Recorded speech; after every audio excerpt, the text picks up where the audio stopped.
Monday morning, I am in Sevlevo, a small town in the north of Bulgaria. The tire distributor ITP, which is a sponsor, sent 5 new tires here because it is the last country in the European Union where materials can be shipped without crossing borders. The tires are back here. 5 have arrived, 4 for replacement, and 1 just in case. And the distributor, Estefan, has given me the contact of Metodio, the mechanic who is here to help me, because we will change the tires and also do maintenance on the quad, engine oil and filter, and the rear group oil. What we have done now is to remove the plates, and from one of the plates came out logs and a stone. I don't know if the stone is from Serbia, Montenegro, or Romania, and the logs are not either. We will leave them here. It is an import of material from the forest here in Bulgaria. We will leave it here. The right front tire, where the steering is, it's really worn a little bit more, although it's held up quite well for the miles of road I've done. And this is the right rear tire, which has a lot more tread. It doesn't have the steering. The one that suffers more is the front one, which has the quad steering, and the rear one is great. And this is the new one. This tire has held up really well, and even now when we took the left one off, we found a nail in here, but the tire hasn't even moved. It's really an 8-ply tire, I think, and it's amazing how well it's held up. We went to put the tires on, and they noticed that all 4 were mounted in the same direction, so one side was in front and the other had the tread in the back. The guy from the van came back and took them off, and now he will turn them for us. So now it's time to wait, because the 2 that are okay, one is putting them together and the other one is here. And these are the modified ones that have about 5,000 miles on them, and they still have a lot of taco to do, maybe 3,000 or 4,000 more miles, because they have a lot of stain on them. Now I'm going to see what the difference is between the original and this one, to know if I'm at half a tire or something more or something less. Right now the day is perfect because it's sunny. It would be great to be on the track already, but well, I'm here with Metodio to do all the maintenance. We have already changed the oil in the rear group. Now we are going to do the engine as soon as we put the wheels on, because it is held with a platform that prevents changing the engine oil. And he also treated me very well.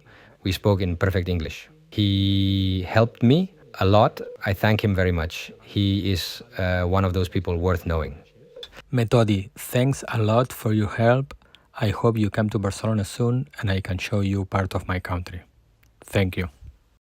Morning, I left Gabrovo, where I slept. The quad was wet. It has been raining all night. But after drying it, I have done route to Sevlevo. After Sevlevo, I went to Sokolski Monastery. And then I made a mountain trek to the great monument, Buzludzha. Finally, I went to the Temple of the Nativity and continued in the direction of Kazanlak.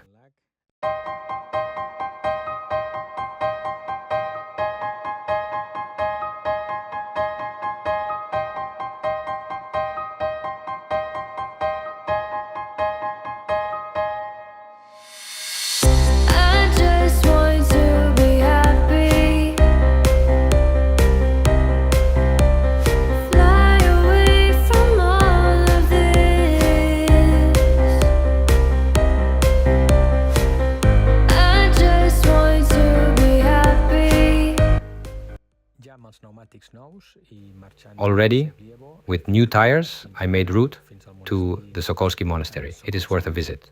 I just want to be happy.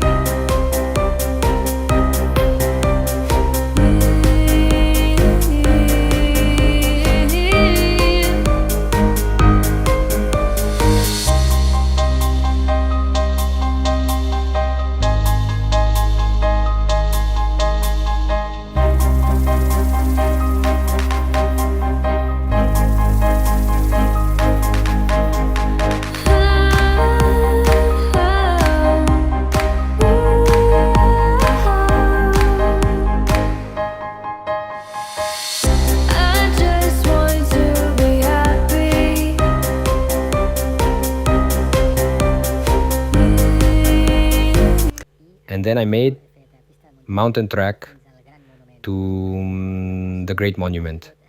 Impressive, getting there was unforgettable. Buzludzha Monument is like flying saucer, made of concrete, on the top of a mountain.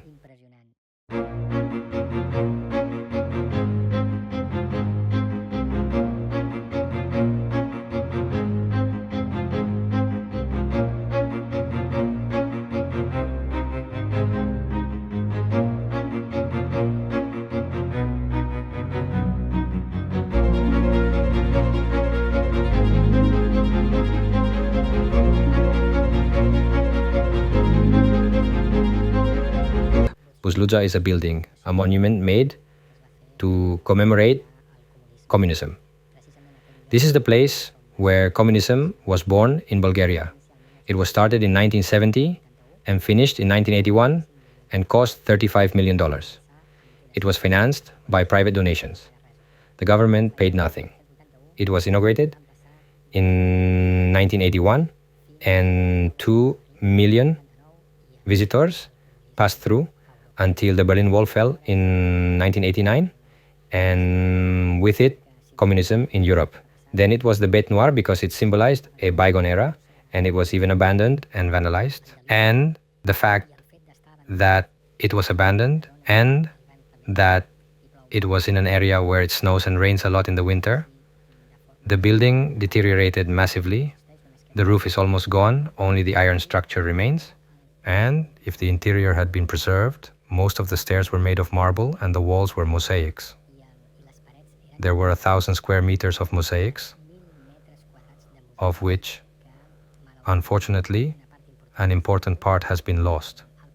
When the roof was lost, rain, snow, and low winter temperatures froze the water, and consequently the mosaic was destroyed. Much of it has been destroyed by natural causes and also by vandalism.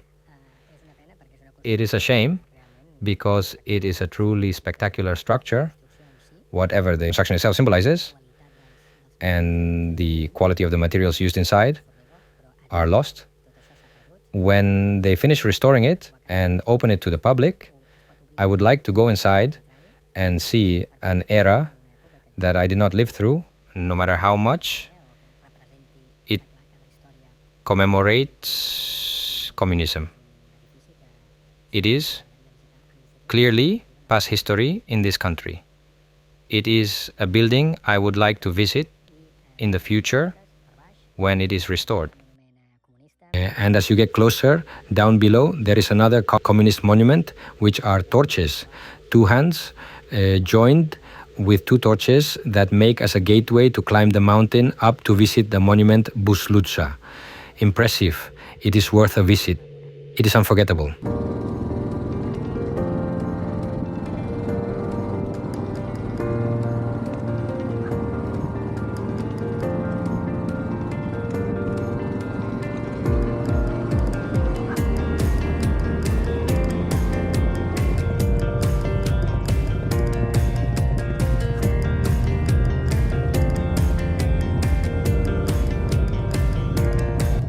Leaving Buzludzha, I went down the mountain until I reached the temple of the Nativity.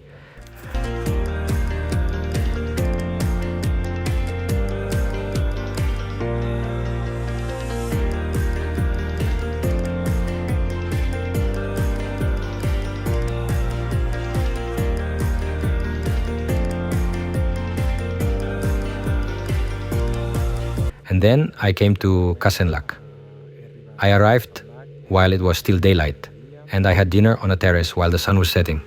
A population of about 47,000 inhabitants, very quiet, and to rest, because tomorrow, if all goes well, my goal is to cross the border and enter Turkey. What a fabulous day.